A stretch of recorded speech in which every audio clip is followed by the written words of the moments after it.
Hello दोस्तों, नमस्कार। मैं भी एक आप सभी का बहुत बहुत स्वागत करता हूं एक और नए क्लास में।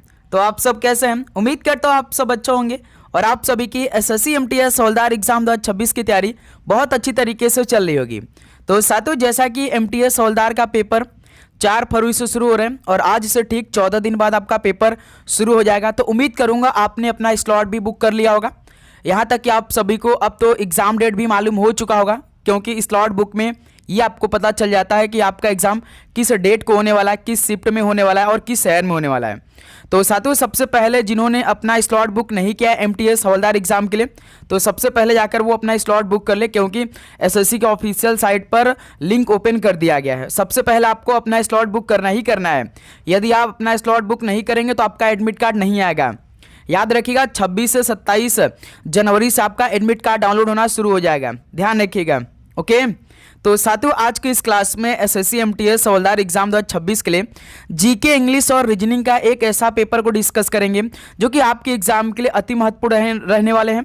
और जिस तरह से एमटीएस हवलदार की शिफ्टों में सवाल छपते हैं, वैसे ही प्रश्नों का पेपर आज की इस क्लास में हम लोग डिस्कस करने वाले हैं। केवल 30 क्वेश्चन को डिस्कस करेंगे, लेकिन ये 30 क्वेश्चन होगा जो कि आपके शिफ्ट के लिए मोस्ट इंपॉर्टेंट बनेंगे, जो हमेशा प्रश्न पूछे जाते हैं। उन्हीं प्रश्नों का क्लास हम लोग इसमें करने वाले हैं।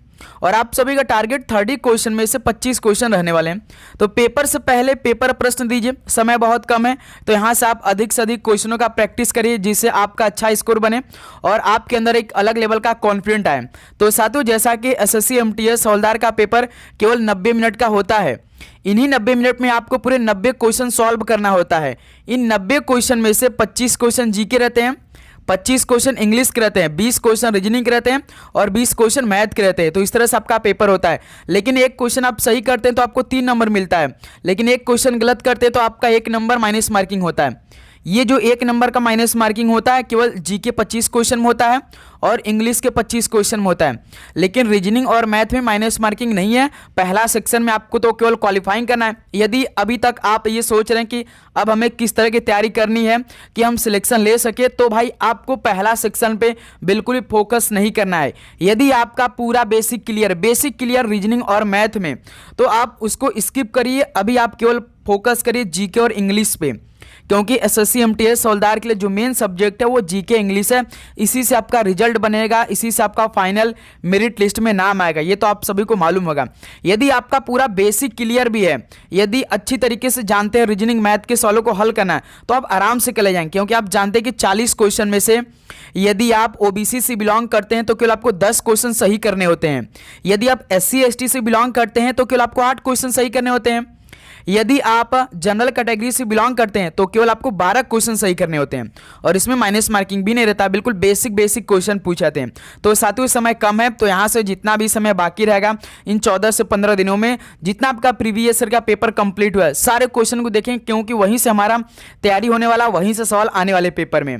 और हाल में जो आपका एसएससी दिल्ली पुलिस कांस्टेबल का पेपर हुआ है plus SSC CHSL paper complete हुआ है, इर्द गिर्द उन्हीं के सवालों आपका घूमेगा भाई, ध्यान रखिएगा। तो उसी को देखते हुए लगातार अपनी क्लास चली। 112 बजे क्लास चली और एक शाम 7 बजे। तो चलिए क्लास को शुरू करते हैं। लास्ट में आप लोग अपना स्कोर करिएगा कि आज के इस सेशन से आप सभी का कितना स्कोर रहा। ओके, पहला प्रश्न आपकी स्क्रीन पर ये रहा। तो सबसे पहले हम लोग करंट अफेयर से शुरुआत करेंगे। 67वां ग्रैमी अवार्ड 2025 संगीत के क्षेत्र में किसे मिला है? बताइए। 67वां ग्रैमी अवार्ड 2025 संगीत क्षेत्र में किसे दिया गया है? तो चंद्रिका टंडन को दिया गया है। पहले का ऑप्शन है बिल्कुल राइट आंसर हो जाएंगे। याद रखिएगा, एल्बम त्रिवेड़ी के लिए मिला है। किसके लिए दिया गया है? त्रिवेड़ी के लिए दिया गया है। ओके, नेक्स्ट अगला सवाल कॉल करिएगा। क्वेश्चन नंबर 2 को 2011 की जनगणना के अनुसार किस राज्य में प्रवासियों की संख्या सर्वाधिक है? 2011 की जनगणना के अनुसार किस राज्य में प्रवासियों की संख्या सर्वाधिक है? तो महाराष्ट्र राज्य में है। बी ऑप्शन बिल्कुल राइट आंसर हो जाएंगे। अगला सवाल कॉल करिएगा। क्वेश्चन नंबर 3 को भटियाली लोक संगीत जो अधिकतर मछुआरों द्वारा गाया जाता है, निम्नलिखित में से किस राज्य से संबंधित है? भटियाली लोक संगीत जो अधिकतर मछुआरों द्वारा गाया जाता है, यह किस राज्य से संबंधित है? भटियाली लोक संगीत, तो यह पश्चिम बंगाल से संबंधित है। ऑप्शन ए राइट आंसर है। अगला सवाल कॉल करिएगा। क्वेश्चन नंबर 4 को किस भाषा को पूर्व का इतालवी कहा जाता है? तो साथियों, किस भाषा को पूर्व का इतालवी कहा जाता है? तो तेलुगु को, पूर्व का इतालवी कहा जाता है? सी ऑप्शन राइट आंसर है। अगला सवाल कॉल करिएगा क्वेश्चन नंबर 5 को। पूर्वी घाट की सबसे ऊंची चोटी का क्या नाम है? बताइए, पूर्वी घाट की सबसे ऊंची चोटी का क्या नाम है? तो महेंद्रगिरी है पूर्वी घाट की सबसे ऊंची चोटी का नाम। सी ऑप्शन राइट आंसर है। अगला सवाल कॉल करिएगा क्वेश्चन नंबर 6 को। भारतीय तीरंदाजों यानी आर्कर्स ने पहली बार ओलंपिक में किस वर्ष भाग लिया था? बताइए, भारतीय तीरंदाजों ने पहली बार ओलंपिक में किस वर्ष में भाग लिया था? तो 1988 में भाग लिया था। सी ऑप्शन राइट आंसर है। अगला सवाल को देखिएगा क्वेश्चन नंबर 7 को। कौन सा लोक संगीत महाभारत पर आधारित है जिससे भीम को नायक रूप में चिंतित किया गया है? बताइए, कौन सा लोक संगीत महाभारत पर आधारित है जिससे भीम को नायक रूप में चित्रित किया गया? चिंतित नहीं, चित्रित किया गया है। बताइए कौन सा लोक संगीत है? सभी बताएंगे जिसमें भीम को नायक रूप में चित्रित किया गया है। तो पांडवानी में। ओके, ऑप्शन ए बिल्कुल राइट आंसर है। अगला सवाल कॉल करिएगा क्वेश्चन नंबर 8 को। भारतीय संविधान के निम्नलिखित में से किस अनुच्छेद को साधारण बहुमत यानी सिंपल मेजॉरिटी के साथ संशोधित नहीं किया जा सकता है? भारतीय संविधान के किस अनुच्छेद को साधारण बहुमत के साथ संशोधित नहीं किया जा सकता है? तो अनुच्छेद 21 को भाई सिंपल मेजॉरिटी के साथ संशोधित नहीं किया जा सकता है। तो इस सवाल का सी ऑप्शन राइट आंसर हो जाएंगे। ओके, अगला सवाल कॉल करिएगा। तो साथियों आगे बढ़ने से पहले जो एसएससी एमटीएस एग्जाम 2026 के लिए आपका मेन सब्जेक्ट है जीके जीएस और करंट अफेयर, दूसरा आपका इंग्लिश है। तो जीके जीएस करंट अफेयर के आपको 14 दिनों में पूरे 500 क्वेश्चन को तैयार करना है। इंग्लिश का पूरे 500 क्वेश्चन आपको तैयार करना है। यदि आपने ये टोटल 1000 क्वेश्चन तैयार कर लिया तो समझिए आपका लगभग एमटीएस एग्जाम 2026 बहुत अच्छी तरीके से तैयारी होने वाली है, क्योंकि ये जो आपका पूरा 40 टेस्ट है एग्जाम को देखते हुए जिस तरह से एसएससी के नए पैटर्न पे सवाल पूछे जा रहे हैं, सारे क्वेश्चन भाई इस टेस्ट में हमने ऐड कर दिया है। यानी ये टेस्ट आपका पेपर में छपने वाला प्रश्न होगा, तो आपको एक एक क्वेश्चन को तैयार करना है। मेरी बात मानिए, ये टेस्ट आप अपने पेपर में बैठने से पहले एक बार जरूर लगाइए, आपको काफ़ी बेनिफिट होगा, प्लस आपके अंदर एक अलग लेवल का कॉन्फिडेंट आएगा। ओके, तो साथ ही इस नंबर पे आप मैसेज करिए। और ये टेस्ट मात्र आपको 50 रुपीज़ में हम दे रहे हैं भाई। दाम आप मत देखिए, इसमें का क्वालिटी कंटेंट देखिए जो कि आपके एग्जाम के लिए मोस्ट इंपॉर्टेंट रहने वाले हैं। ओके, तो साथियों इस नंबर मैसेज करिए और ये टेस्ट अपने पास मंगाइए। अपने पेपर में बैठने से पहले एक बार इस टेस्ट को एक नज़र में देखिए भाई, बहुत अच्छी तरीके से एक एक क्वेश्चन इसमें सेट है भाई। देखिए क्वेश्चन नंबर 9, टेनिस को ओलंपिक खेलों में किस वर्ष शामिल किया गया था? टेनिस को ओलंपिक खेलों में किस वर्ष शामिल किया गया था? तो वर्ष 1896 में शामिल किया गया था टेनिस को ओलंपिक खेलों में। सी ऑप्शन राइट आंसर है। अगला सवाल कॉल करिएगा क्वेश्चन नंबर 10 को। दीनदयाल अंत्योदय योजना भारत सरकार के किस मंत्रालय द्वारा शुरू की गई थी? दीनदयाल अंत्योदय योजना भारत सरकार के किस मंत्रालय द्वारा शुरू किया गया था? तो ग्रामीण विकास मंत्रालय द्वारा शुरू किया गया था इस योजना को। बी ऑप्शन बिल्कुल राइट आंसर है। अगला सवाल कॉल करिएगा क्वेश्चन नंबर 11 को। निम्नलिखित में से किस प्रकार की फसलें मानसून के मौसम के अंत में बोई जाती है? बताइए, किस प्रकार की फसलें मानसून के मौसम के अंत में बोई जाती है? बताएंगे आप लोग। तो रबी की जो फसलें होती हैं, जो ठंडी की फसलें होती हैं। ऑप्शन ए राइट आंसर है। अगला सवाल कॉल करिए क्वेश्चन नंबर 12। आधुनिक सूक्ष्म वित्त यानी मॉडर्न माइक्रो फाइनेंस के जनक कौन है? बताइए, आधुनिक सूक्ष्म वित्त के जनक कौन है? मॉडर्न माइक्रो फाइनेंस के जनक कौन है? तो मोहम्मद यूनुस है। डी ऑप्शन राइट आंसर हो जाएंगे। अगला सवाल कॉल करिएगा क्वेश्चन नंबर 13 को। निम्नलिखित में से कौन विजयनगर साम्राज्य का अंतिम राजवंश था? तो साथियों विजयनगर साम्राज्य का अंतिम राजवंश कौन था? बताइए। तो अरबिदु राजवंश था जो कि विजयनगर साम्राज्य का अंतिम राजवंश था। सी ऑप्शन राइट आंसर है। अगला सवाल कॉल करिएगा क्वेश्चन नंबर 14 को। सोमशिला बांध भारत में किस नदी पर बनाया गया है? सोमशिला बांध को भारत में किस नदी पर बनाया गया है? तो इसे पेरियार नदी बनाया गया है सोमशिला बांध को। ऑप्शन ए राइट आंसर हो जाएंगे। तो साथियों यदि आप चैनल पे नए हैं, चैनल को सब्सक्राइब नहीं किया है, तो पहले आप चैनल को सब्सक्राइब करके नोटिफिकेशन को ऑन कर लीजिएगा, क्योंकि आप जानते हैं कि ये क्लास पूरे एग्जाम तक चलेगी। जब तक कि पूरा एसएससी एमटीएस हवलदार का एक एक शिफ्ट समाप्त नहीं हो जाती तब तक ये क्लास आएगी। ओके, तो इसलिए भाई आप चैनल को सब्सक्राइब करिए। क्लास अपलोड होगी तो पहला नोटिफिकेशन आप सभी के पास आएगी। देखिए इंग्लिश के question. Select the most appropriate meaning of the underline word in the given sentence. यानी आप सभी को कौन से पायरेसी का बेस्ट आपको मीनिंग बताना है, बताएंगे आप लोग। जैसे the military operation was part of A conspiracy against national security, बताएंगे आप लोग। इस सवाल का राइट आंसर क्या बनेगा। जैसे कॉन्स्पायरेसी का मतलब क्या होता है, षड्यंत्र होता है। जैसे आर्मी वाले, मिलिट्री वाले भाई दुश्मनों को पकड़ने के लिए षड्यंत्र रचते हैं ना, वो अपना तरकीब अपनाते हैं ना, तो उसे हम क्या बोलते हैं, कॉन्स्पायरेसी बोलते हैं। तो इसके लिए बेस्ट मीनिंग क्या हो, जैसे इंथुजियाज्म में क्या होता है, जो इंथुजियाज्म का मतलब होता है उत्साह होता है, आप जानते हैं उत्साह होता है। मोटिवेशन मतलब क्या होता है, प्रेरणा होता है, तो ये होगा नहीं भाई।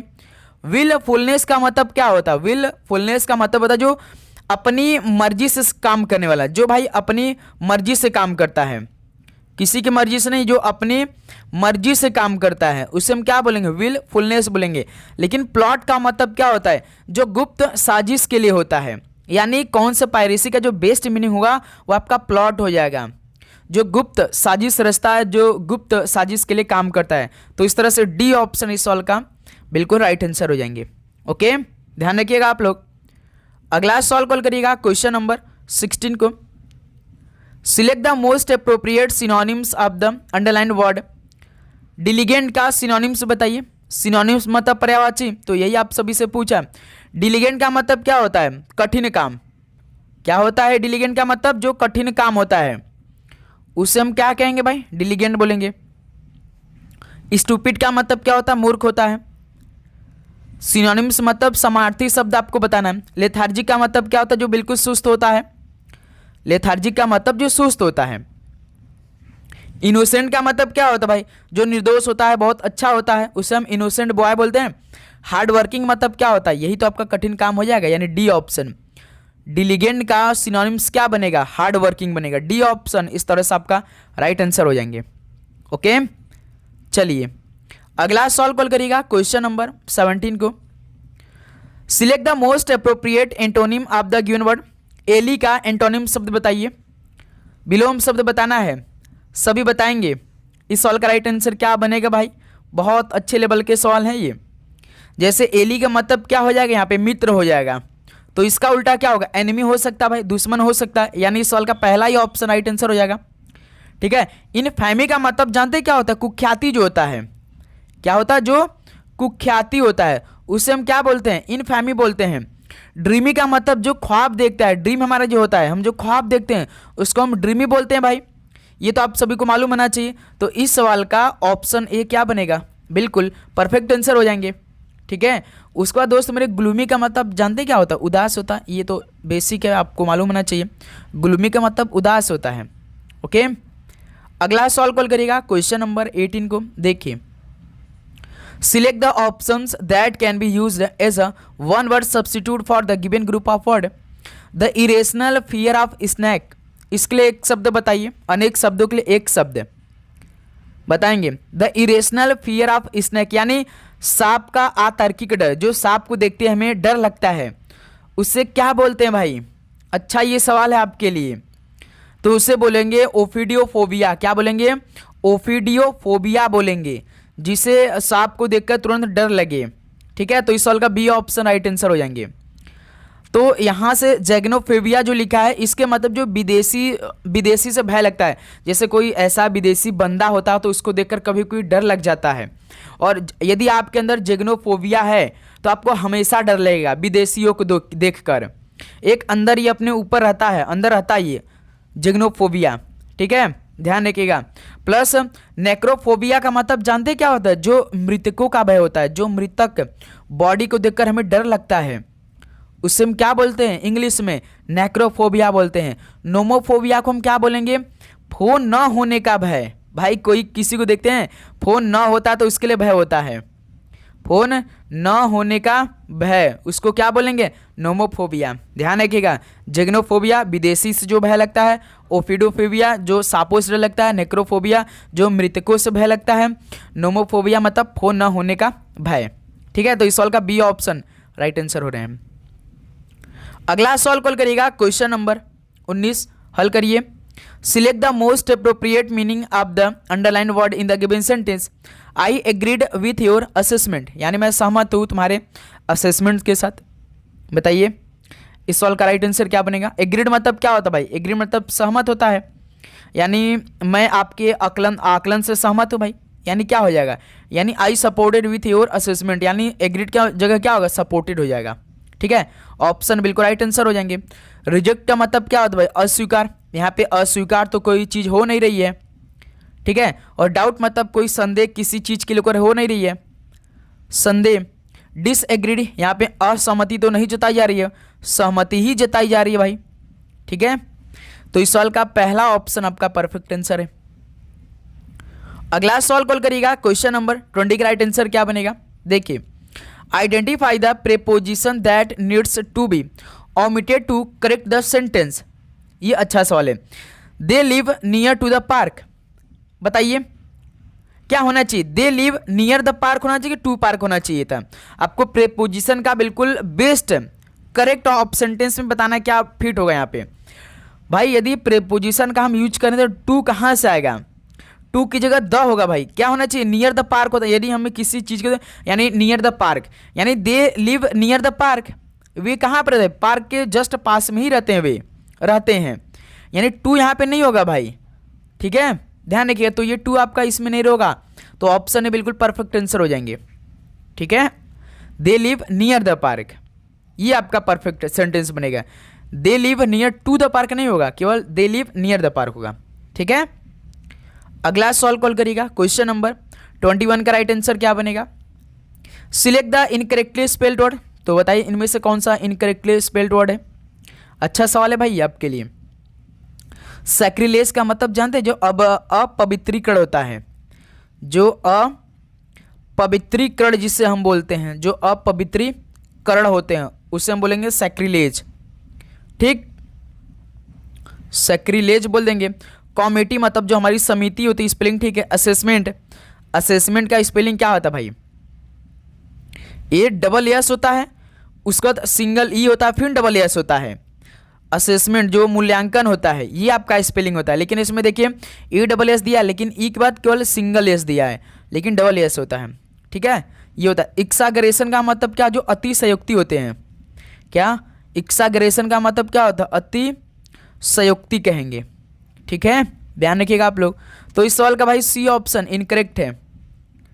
ओके, यदि किसी आपको प्रश्न पे डाउट होगा तो कमेंट सेक्शन में जरूर पूछेगा, डाउट लेकर आप नहीं चलेंगे। ओके, चलिए अगला सवाल कॉल करिएगा, क्वेश्चन नंबर 22 को। Select the most appropriate option to fill in the blank. How long have you been these contact lenses.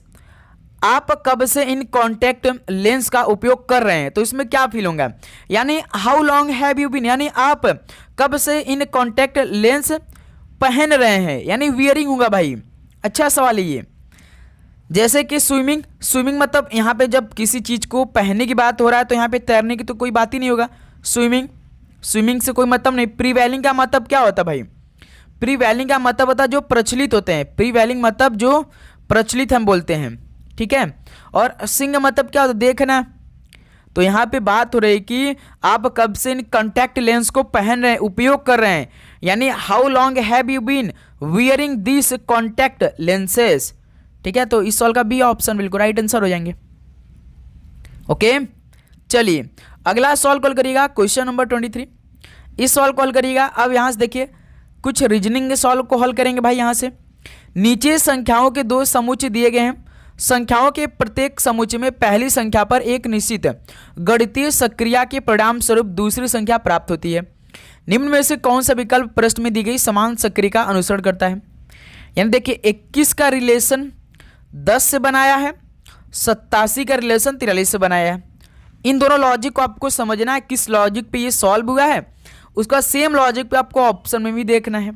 तो चलिए पहले तो देखिए 10 का रिलेशन हम 21 से बना सकते हैं। यदि हम 10 में पहले 2 का मल्टीप्लाई करेंगे और इसमें 1 जोड़ देंगे तो 21 बन जाएगा। 10 दूना 20, 20 एक 21 हो जाएगा। उसी प्रकार 43 दूना 86, 86 में 1 जोड़ देंगे तो 87 बन जाएगा। देखिए यही दिया है ना 87 43 का, यानी 2 का मल्टीप्लाई +1 करना है हमें। अब देखिए यहाँ से यदि 9 का गुणा हम 2 में करेंगे तो 18, 18 में 1 जोड़ देंगे तो 19 आएगा। लेकिन यहाँ आप देखिए 25 दिया है, यानी पहला ऑप्शन मैच नहीं करेगा। अब ऑप्शन बी देखिए 13, 27 है, तो 13 में हम पहले 2 का मल्टीप्लाई करेंगे और इसमें +1 कर देंगे, कितना आएगा 27 आ जाएगा। 13 26, 26 1 27, यानी इस सवाल का बी ऑप्शन प्रश्न के हिसाब से बिल्कुल राइट आंसर है। ओके, तो साथियों आप जरूर चैनल को सब्सक्राइब करके नोटिफिकेशन को ऑन करिएगा। आप सभी से प्लीज़ रिक्वेस्ट है भाई, और क्लास को डेली आप पूरा देखिएगा। जो शाम के 7 बजे क्लास आती है वो तो आप बिल्कुल भी मिस नहीं करेंगे। तो भाई आप चैनल को सब्सक्राइब करके नोटिफिकेशन ऑन किए रहेंगे तो क्लास अपलोड होगी तो पहला नोटिफिकेशन आप सभी को ही मिलेगी। ओके, देखिए क्वेश्चन नंबर 24 क्या दे रखा है। निम्नलिखित समीकरण में प्रश्न चिन्ह के स्थान पर क्या आएगा यदि माइनस और भाग को आपस में बदल दिया जाए और प्लस और गुणा को आपस में बदल दिया जाए, तो इस समीकरण का मान क्या होगा बताइए। तो इस समीकरण में आप सभी को माइनस जहां होगा वहां पे भाग रखना पड़ेगा और जहां पे प्लस वहां पे गुणा, जहां पे गुणा होगा वहां पे प्लस रखना पड़ेगा इसी समीकरण में। तो चलिए पहले समीकरण को आप बनाइए, कितना आंसर आ रहा है हल करिए, देखते हैं भाई कितने लोग का ठीक आंसर हो पाता है। हल करिए अच्छी तरीके से। देखिए जैसे 7 है, 7 के बाद यहाँ पे आपका प्लस दिया है, प्लस को गुणा में बदलना है तो प्लस की जगह गुणा हम रख देंगे। 5 भाग है तो भाग को माइनस में रख देंगे 4, फिर देखिए प्लस है, प्लस को गुणा में रख देंगे भाई 5, फिर भाग है तो भाग को माइनस में 36, 36 बाद देखिए माइनस है तो भाग में रख देंगे 4, गुणा है तो गुणा को प्लस में रख देंगे भाई। ये समीकरण तैयार है, इसमें बॉडमस के नियम अप्लाई कर सकते हैं। 7 × 5 = 35 यहाँ से हो जाएगा, 4 × 5 = 20 यहाँ से हो जाएगा, माइनस 4 का भाग 36 में 9 बार में +7 ये हो जाएगा। ये देखिए +4 है और ये +35 यानी यहाँ से 39 - 20 - 9, 39 में से 20 को कम करें कितना आएगा आपका। यदि भाई 39 में से हम 39 में से 20 को घटाएंगे 19, 19 में से 9 घटाएंगे 10 ही आएगा। ऑप्शन में तो है नहीं भाई, कहीं पे मिस्टेक हुआ है क्या भाई। गुणा गुणा 2 बार कहाँ से आ गया भाई, नहीं प्लस तो ठीक था। 1 सेकंड इससे अच्छे से सॉल्व किया जाए भाई, कहीं पर तो मिस्टेक हुआ है ना भाई, बताएंगे आप लोग कहाँ पे मिस्टेक हो रहा है। देखिए प्लस है तो प्लस की जगह गुणा हमने रख दिया, भाग है तो भाग की जगह माइनस रखा हमने, ठीक है, भाग को माइनस में बदलना था। फिर देखिए प्लस था तो प्लस को गुणा में चेंज किया, फिर भाग था तो माइनस में रख दिया, माइनस था भाग में रख दिया और गुणा था तो प्लस में, ये तो ठीक है भाई। तो इसमें बॉडमस की हम लगाते हैं यदि हम लोग, तो 7 × 5 कितना हो जाएगा यहाँ से 35 ही होगा भाई। भाई यहाँ पे हम लगता है मैं 39 लिख दिया था क्या यार, 4 × 5 = 20 यहाँ से हो जाएगा, माइनस 4 का भाग 36 में देंगे 9 बार में +7, ये देखिए +7 है ये 35, अब देखिए यहाँ पे 42 हो रहा है। अब यहाँ से -20 - 9 यानी देखिए 42 में से 20 को उठाएंगे 13, और सॉरी 42 में से 20 को उठाएंगे तो 22, 22 में से 9 घटाएंगे तब 13 आएगा, यानी सॉल्व का सी ऑप्शन बिल्कुल राइट आंसर हो जाएगा। अब देखिए ठीक आंसर हुआ भाई, 42 में से 20 को कम करेंगे तो 22 आएगा, 22 में से 9, 13 9 22 होता है, यानी इस सवाल का सी ऑप्शन 13 बिल्कुल राइट आंसर होगा। अब क्लियर हो गया। चलिए अगला सवाल कॉल करिएगा, क्वेश्चन नंबर 25 को, इस सवाल को हल करिए। दी गई श्रृंखला में प्रश्न चिन्ह के स्थान पर क्या आना चाहिए, 13 21 33 49 ?93। हल करिए। 13 21 33 49 है, नंबरों का श्रृंखला दिया है, नंबर बढ़ रहे हैं यानी इसमें कुछ ऐड किया होगा। 13 से 21, 13 में 8 जोड़ा तो 21 बन गया, 21 में यदि हम 12 का जोड़ देंगे तो 33 बन जाएगा, 33 में यदि हम 16 का जोड़ देंगे तो 49 बन जाएगा। देखिए 8 12 16 यानी 4 4 का पेयर हो रहा है, यानी 49 में इस बार हमें 20 जोड़ना पड़ेगा भाई, 49 20 कितना हो जाएगा 69 हो जाएगा भाई।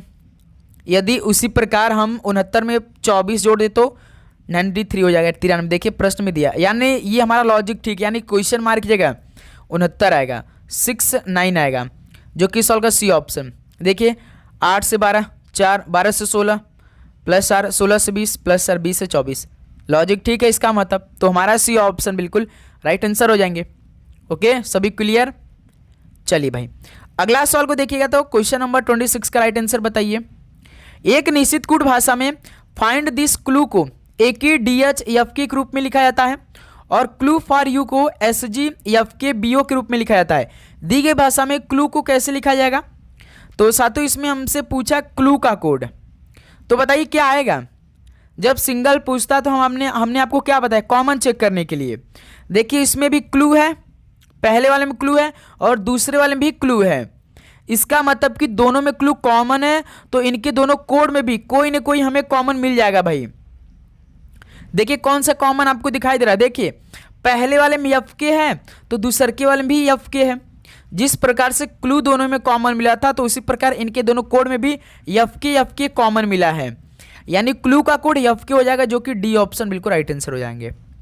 ठीक है, तो इस तरह से आप सभी को सवालों को हल करना है, ध्यान रखिएगा आप लोग। चलिए अगला सवाल कॉल करिएगा क्वेश्चन नंबर 27 को। ये सवाल आप सभी से पीछा नहीं छोड़ाएगा भाई, ये जरूर आपके पेपर में सवाल पूछेगा, कथन और निष्कर्ष वाला सवाल। कथन वाला यदि सवाल आया तो आपको पहले कथन को बना लेना है, जैसे सभी झीलें नदियां हैं, सभी नदियां बांध हैं, बताइए तो कैसे बन सकता है। यानी सभी लेक, जो सभी लेक हैं, लेक मतलब झील, सभी झीलें नदियां, यानी सभी लेक क्या है भाई, रिवर है ना। सभी नदियां जो है ना वो बांध हैं, यानी भाई सभी नदियां, जो ये जो आपकी सभी नदियां हैं ना, ये क्या है भाई, डैम है। ये आपका कथन बनकर तैयार है भाई, है ना, किसी प्रकार का डाउट। अब देखिए निष्कर्ष क्या दिया है, पहला कम से कम क्या कुछ बांध झीलें हैं, कम से कम कुछ बांधे यानी कुछ डैम आपकी झीलें लग रही भाई, लेक बिल्कुल हमारे हिसाब तो लग रही है भाई, क्योंकि देखिए सभी डैमों के अंदर तो भाई झील है यानी लेक है। तो क्या सवाल पूछा, कम से कम कुछ बांध झीलें, यानी बिल्कुल पहला तो हमारा निष्कर्ष अनुसरण कर रहा है भाई कथन के अनुसार।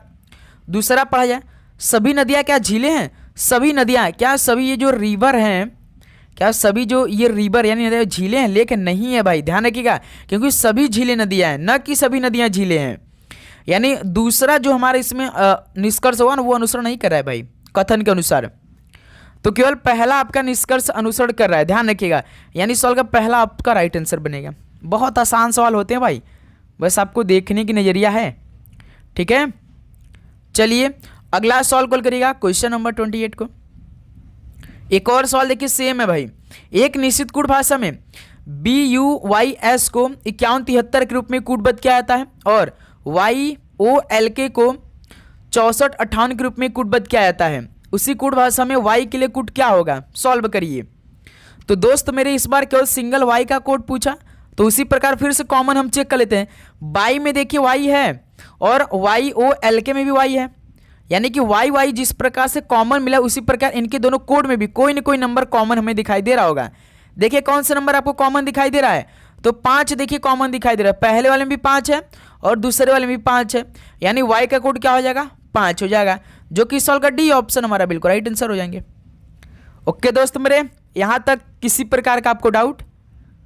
जब भाई सिंगल पूछेगा कॉमन मिल गया तो समझिए कि उनके कोड में भी कोई न कोई अक्षर हो चाहे नंबर कॉमन मिलेगा ही मिलेगा। चलिए अगला सवाल को हल कर लिएगा क्वेश्चन नंबर 29 को। इस सवाल को हल करिए भाई, सवाल का राइट आंसर क्या बनेगा। जैसे 6 मित्र हैं ABCDE और F, एक वृत्ताकार मेज के चारों ओर केंद्र की ओर मुख करके बैठे हैं, यानी एक वृत्ताकार मेज है, इसमें हमें 6 लोग को बैठाना है, 1 2 3 4 5 6। अब एक एक लाइन को पढ़ेंगे, एक एक लाइन को कंप्लीट कर देंगे। तो साथियों बस आपको दायां बायां का खेल मालूम होना चाहिए। जैसे पहला लाइन पढ़िए, ए जो है ना वो बी के ठीक दाएं बैठा है, यानी बी के जस्ट ठीक राइट साइड में ए बैठ गया है। ए जो है ना बी के ठीक दाएं बैठा है, यानी बी के जस्ट ठीक राइट साइड में आपका ए बैठ गया, तो ए यहाँ हो जाएगा भाई, बी के ठीक दाएं बैठा है ना। सवाल वृत्त मेज के चारों केंद्र को मुख करके बैठा, ठीक है, ये सवाल तो ठीक है, पहला लाइन कंप्लीट हो गया। फिर देखिए सी जो है ना वो बी के दाएं से दूसरे स्थान बैठा है, यानी बी के दाएं से दूसरे स्थान पे सी बैठा है। एक लाइन में तो भाई बी के ठीक दाएं बैठा ए, फिर उसके बाद बी के दाएं से दूसरे स्थान में बैठा है सी, यानी सी यहाँ हो जाएगा भाई, है ना। बी के दाएं से दूसरे स्थान में, पहले पे तो ए बैठ गया है, बी के दाएं साइड में दूसरे के स्थान पे सी बैठ जाएगा, सवाल जो बोला है। फिर देखिए ई जो है ना वो सी और एफ दोनों का निकटतम पड़ोसी है, सी और एफ दोनों का निकटतम पड़ोसी ई है।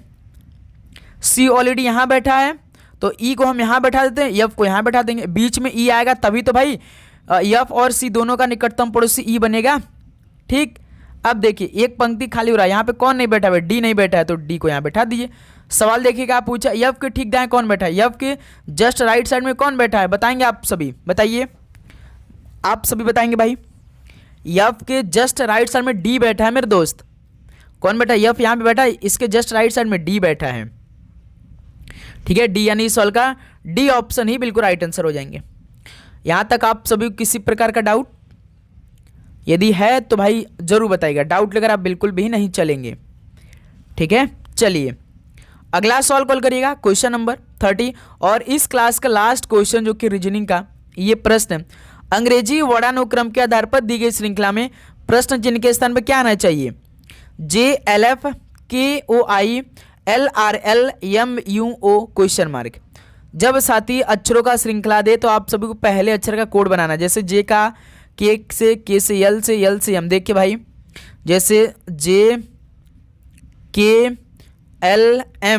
उसके बाद क्या आता है अंग्रेजी वर्णमाला में JKLMN आ जाएगा, यानी क्वेश्चन मार्क की जगह हमारा एन से शुरुआत होगा। या तो ऑप्शन ए होगा या तो ऑप्शन सी होगा भाई, क्योंकि यही दो ऑप्शन एन से शुरुआत किया। देखिए ना, JKLMN ही तो आएगा भाई इसके आगे। अब उसके बाद देखिए दूसरे अक्षर का कोड बनाते हैं, LORU। L दूसरा अक्षर है, O है दूसरे का अक्षर, इसमें R है और इसमें U है। इनका कोड किया जाए भाई, L होता है 12, O होता है 15, R होता है 18, U होता है 21। देखिए 12 से 15, 12 में 3 जोड़ देंगे 15, 15 में यदि हम 3 को जोड़ देंगे तो 18, 18 में 3 जोड़ देंगे तो 21, तो इसी प्रकार 21 में 3 जोड़ देंगे 24 हो जाएगा, यानी यहाँ पे x हो जाएगा भाई, यानी NX। देखिए कौन सा ऑप्शन? सी ऑप्शन, तो यही हमारा ऑप्शन भी हो जाएगा। तो साथियों ये आपका 30 क्वेश्चन कंप्लीट हो गया भाई। इस टाइम 2 दिन से आपका मिनी मॉक टेस्ट चला है, जो सबसे अधिक महत्वपूर्ण प्रश्न बन रहे हैं वो क्लास में हम लोग 2 दिन से करें। कल का भी 25 क्वेश्चन हमने सॉल्व भी किया है भाई, लेकिन शाम को 7 बजे लगभग पूरे 100 सवालों को हम देख रहे हैं। तो आज भी आपके बीच बहुत ही शानदार तरीके से क्लास आने वाली है। तो उम्मीद करूंगा दोस्त आप लोग अपनी तैयारी बहुत ही अच्छी तरीके से कर रहे होंगे। यदि आपको किसी भी प्रश्न पे डाउट होगा या किसी भी सब्जेक्ट में तो आप कमेंट सेक्शन में जरूर बताइएगा। डाउट आप लोग का नहीं लेकर चलना है। तो साथियों जो आपका हाल में एसएससी का पेपर कंप्लीट हुआ है, जैसे मेन आपका CHSL एग्जाम कंप्लीट हुआ है, उसका SSC दिल्ली पुलिस कांस्टेबल का, तो उसी की तरह आपके पेपर में सवाल पूछा जाएगा। और सेशन रीजन वाला एक भी सवाल आपके पेपर में देखने को नहीं मिलेगा, ये तय मानिएगा। ठीक है, तो यहाँ से आप प्रीवियस ईयर के सारे क्वेश्चन को लगाइए, क्योंकि वहीं से आपकी तैयारी होने वाला है। इतने कम समय में हम उसी सवालों को तैयार कर सकते हैं और आपको भी वही सब सवाल तैयार करना है। ठीक है, डेली क्लास आपको करनी है भाई। ठीक है, तो चलिए दोस्त इस क्लास को यहीं पर समाप्त करते हैं। आप सभी को एग्जाम के लिए बेस्ट ऑफ लक, और जो हमने टेस्ट आपको दे रहे हैं भाई उसको आप जरूर लीजिएगा। ठीक है, तो सभी को जय हिंद, जय भारत, पढ़ाई करते रहिए, ऑल द बेस्ट, धन्यवाद।